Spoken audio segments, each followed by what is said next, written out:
So as it was recently revealed, the original idea to build up the next phase and the interesting direction that the MCU was going to go in was the fact that Avengers Endgame was going to feature a post-credit scene that directly set up WandaVision Season 1. Ultimately, this was scrapped, so let's get to why probably this was the best decision.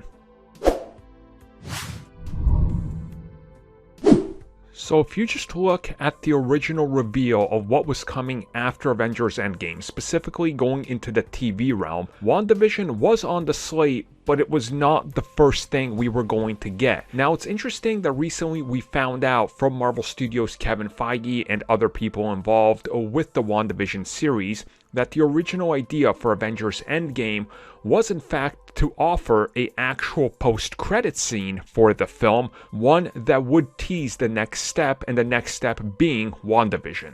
Now, they also revealed what this scene would have been, and what we would have seen is they open up a body bag, and inside of it is Vision. Now, of course, this would have been the gray version of Vision that we saw after he collapses when the stone is ripped out of his head.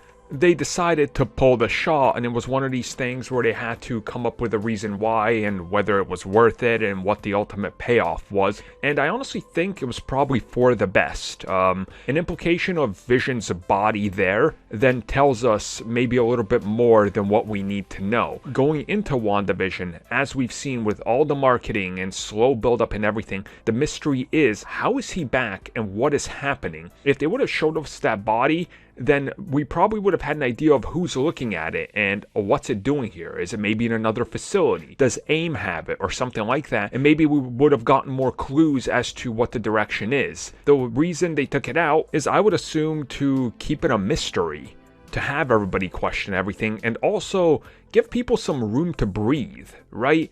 And the scenes they did include that kind of bookend everything in Endgame are more a conclusion to the things we've seen, and not a lot of things teasing, oh my god, what's the next step, what's next, what can we dissect in the post-credit scenes? Because let's be real, we just did 11 years of that. Let's take a step back, give it a little bit of a breather, go into Spider-Man, and then we'll pick up with the shows and all that after. Of course, things ended up changing because of a pandemic, but hey, I think it worked out ultimately for the best, because now, with WandaVision, everybody's talking about everything, and we still haven't really touched upon all the details, even the ones they could have teased with Gray Vision. So I think this honestly worked out for the best that that scene was cut.